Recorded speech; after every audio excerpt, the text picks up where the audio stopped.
बिस्मिल्लाहिर्रहमानिर्रहीम।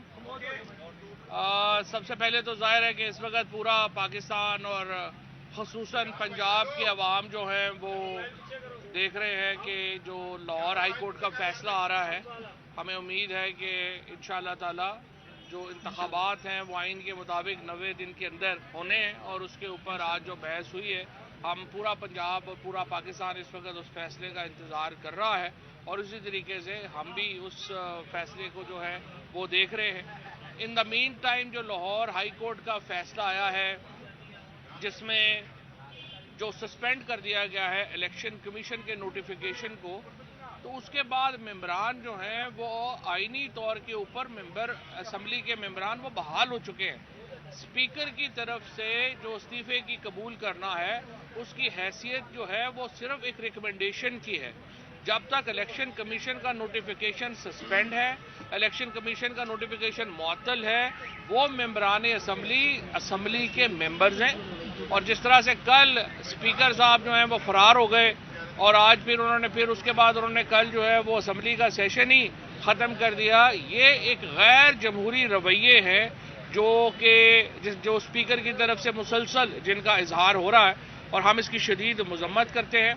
और मैं ये समझता हूँ कि स्पीकर को फौरी तौर के ऊपर जो पीटीआई के मेंबरान असम्बली है 43 उनको असम्बली सेशन में शिरकत की इजाज़त जो है वो फौरी तौर पे दे और उसके साथ साथ लीडर ऑफ अपोजिशन को बदलने का प्रोसेस जो है वो शुरू किया जाए। और तहरीक इंसाफ चूँकि अब सबसे बड़ी सियासी जमात है असम्बली के अंदर, लीडर ऑफ दी अपोजिशन और उसके बाद जो हमारी पब्लिक अकाउंट्स कमेटी है उसका चेयरमैन जो है वो तहरीक इंसाफ के इन 43 मेंबरान में से कोई मेंबर जो है उसका लगना उसका हक है। और स्पीकर को चाहिए कि थोड़ी बहुत कोई शर्म हया करें और आइन जो है उसको इम्प्लीमेंट करें। सिर्फ हर बात के ऊपर हमें दोबारा अदालतों में जाना बड़ी नामुनासिब बात है। पार्लियामेंट में एक वाज़ेह चीज़ है, आप उसके ऊपर भी अमल करने को तैयार नहीं है। इसके साथ एक बड़ा अहम मैं समझता हूँ कि जो वाक़या हुआ है वो ये हुआ है कि हमारे बड़े सीनियर जर्नलिस्ट हैं जावेद चौधरी साहब ने एक कॉलम लिखा है जिसमें उन्होंने जनरल बाजवा साहब के हवाले से, जो हमारे साबिक आर्मी चीफ हैं, उनके हवाले से 3-4 बड़ी अहम बातें जो हैं वो लिखी।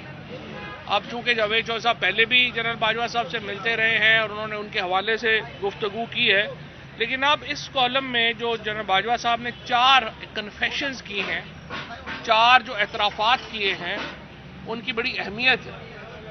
पहला एतराफ़ इस कॉलम में जो जनरल बाजवा साहब ने कहा है वो ये है कि हुकूमत की तब्दीली में उन्होंने जनरल बाजवा साहब ने अहम किरदार अदा किया।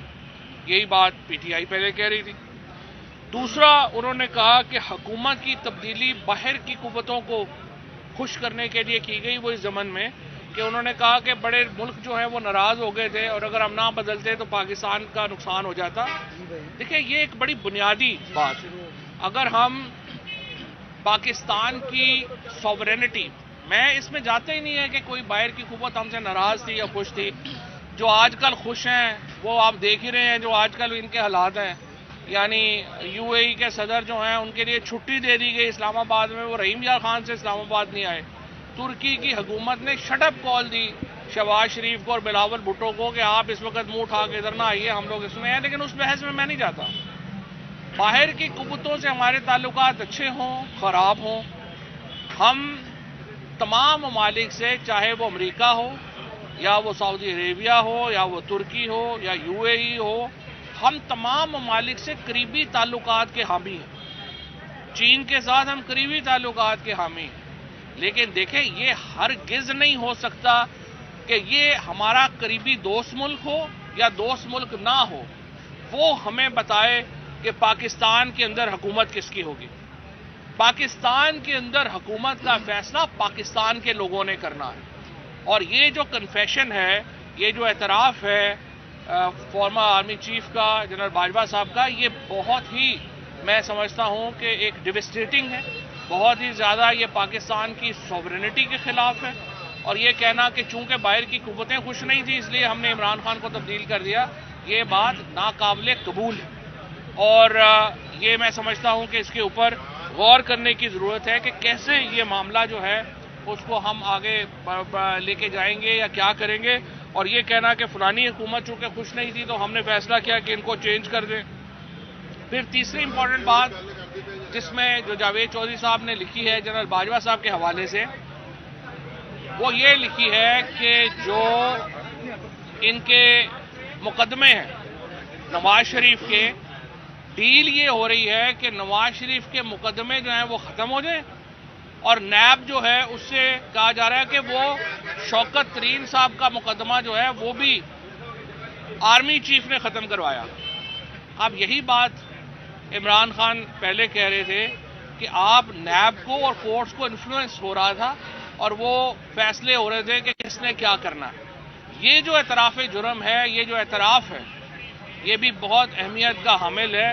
اور یہ ماننا کہ اس کے بعد جو نواز شریف کے مقدمے ہیں اور اس کے ساتھ ساتھ جو شوکت ترین صاحب کا نیب میں مقدمہ ہے، اگر وہ بقول جاوید چودھری صاحب کے جنرل باجوہ صاحب نے کہا کہ انہوں نے ختم کروایا، یہ بہت ایک سنگین میں سمجھتا ہوں انٹرونشن ہے پاکستان کے جوڈیشل سسٹم میں اور ایک بہت بڑا اعتراف ہے.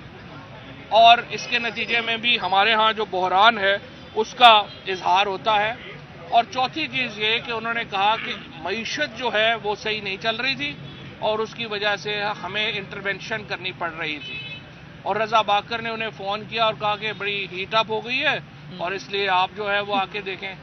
اب مجھے آپ بتائیے کہ کون سے ملک کا آرمی چیف جو ہے وہ اسٹیٹ بینک کے گورنر اور فائنانس منسٹر کی جو اپروچ ہے اکانومی کی اس کو ڈیل کرتا ہے اور اس کو جو ہے وہ اسٹرینتھن کرتا ہے یا کہتا ہے کہ یہ صحیح اپروچ نہیں ہے، یہ غلط اپروچ نہیں ہے. آپ اکانومی کے ماہر نہیں ہیں. اور اس کے بعد جو پاکستان کی معیشت کا حال ہوا ہے پچھلے 9 مہینے میں وہ آپ کے سامنے ہے. پاکستان 6% کے اوپر گرو کر رہا تھا. پاکستان کا لارج سکیل مینوفیکچرنگ جو تھی وہ 10% کے اوپر چل رہی تھی. پاکستان میں 55 لاکھ نوکریاں پیدا ہوئی تھیں. پاکستان میں فی کا آمدنی میں مسلسل اضافہ ہو رہا تھا. ہم 31 ارب ڈالر کے قریب جو ہماری ایکسپورٹس تھیں اس کے اوپر چلے گئے تھے اور ہماری ریمیٹنس جو ہے وہ بھی اتنی ہی چلی گئی تھی. تو ایک بہت اکانومی چلتی ہوئی اکانومی کو انہوں نے کہہ دیا کہ وہ اچھی نہیں چل رہی اور حکومت تبدیل کر دی گئی. اور اس کے بعد اب آج ہمیں نہیں پتا آئی ایم ایف سے ان کا معاہدہ ہوتا ہے نہیں ہوتا. یہ جو اعترافات ہوئے ہیں جنرل باجوہ صاحب کے طرف سے جاوید چودھری صاحب کے کالم میں یہ سمجھتا ہوں اس نے موجودہ حکومت کی جو لیجٹیمیسی ہے، پہلے ہی ہم تو پہلے دن سے کہہ رہے تھے کہ یہ حکومت جو ہے وہ لیجٹیمیٹ نہیں ہے. ہم پہلے دن سے بتا رہے تھے کہ اس حکومت کی کوئی جو ہے وہ قانونی حیثیت نہیں ہے. لیکن اب سابق آرمی چیف کی طرف سے جو یہ باتیں سامنے آئی ہیں اس سے اس حکومت کی جو رہی صحیح کسر تھی وہ بھی ختم ہو گئی ہے. اس کی لیجٹیمیسی بالکل جو ہے وہ تباہ و برباد ہو گئی ہے، ختم ہو گئی ہے. اور اسی لیے ہم یہ سمجھتے ہیں پاکستان کے بحران کا حل جو ہے وہ صرف اور صرف نئے انتخابات میں ہے. اور جتنی جلدی ہم نئے انتخابات میں جائیں اتنی جلدی ہم پاکستان کو بحران سے نکال پائیں گے. شکریہ. صاحب یہ بتائیے گا کہ کل کیپٹن صفدر نے ایک بیان دیا ہے کہ ووٹ کو عزت دو کا جو بیانیہ مسلم لیگ نون نے خود جو ہے دفن کر دی ہے اور مسلم لیگ نون کے خود لوگوں نے ہی جو ہے مسلم لیگ نون کو جو ہے تباہ کر دی ہے. تو اس حوالے سے آپ کیا کہیں گے؟ دیکھیں یہ بات تو ظاہر ہے نون لیگ کی اپنی ہے، لیکن نون لیگ کے اندر اب کافی آوازیں اٹھنا شروع ہو گئی ہیں. میں سمجھتا ہوں جو شاہد خاقان عواسی نے، مفتاح اسماعیل نے اور اب آ کے کیپٹن صفدر صاحب نے جو باتیں کہی ہیں ان میں وزن ہے. اور ہمیں سیاسی جماعتیں جو ہیں ان کو بھی سوچنا چاہیے کہ وہ کس طریقے سے جو ہے وہ آگے پاکستان کے اندر رول آف لا اور اس پہ بات کریں گی. اور اسپیشلی یہ جو آرمی چیف کے جو اب انکشافات ہیں اس کے بعد تو بالکل ہی معاملہ جو ہے وہ آپ کے سامنے ہے. چودھری صاحب شاہد خاقان عباسی صاحب نے کہا ہے کہ جسٹس جاوید اقبال نیب کے چیئرمین نے ہمارے گریبان پر ہاتھ ڈالا تھا، اب ہم بھی ان کے گریبان پہ ہاتھ ڈالیں گے. آپ کیسے دیکھتے ہیں اس کے بیان کو؟ دیکھیے میرے خیال میں جاوید اقبال صاحب ہوں یا شاہد خاقان عباسی صاحب ہوں، ہمیں تلخیاں کم کرنے کی ضرورت ہے. تلخیاں کم کرتے ہیں. پہلے یہ تو دیکھیں جس کے اوپر اتنی بڑی آپ کنفیشنز آ گئی ہیں اس کے اوپر دیکھتے ہیں آپ کیا آگے بات چلتی ہے. Thank you. صاحب یہ بتا دیں کہ اپوزیشن کیونکہ ایک اہم ہوتا ہے جس کے لیے آپ وہ انشاءاللہ جلدی کریں. کس کے نام ابھی زندہ باد چودھری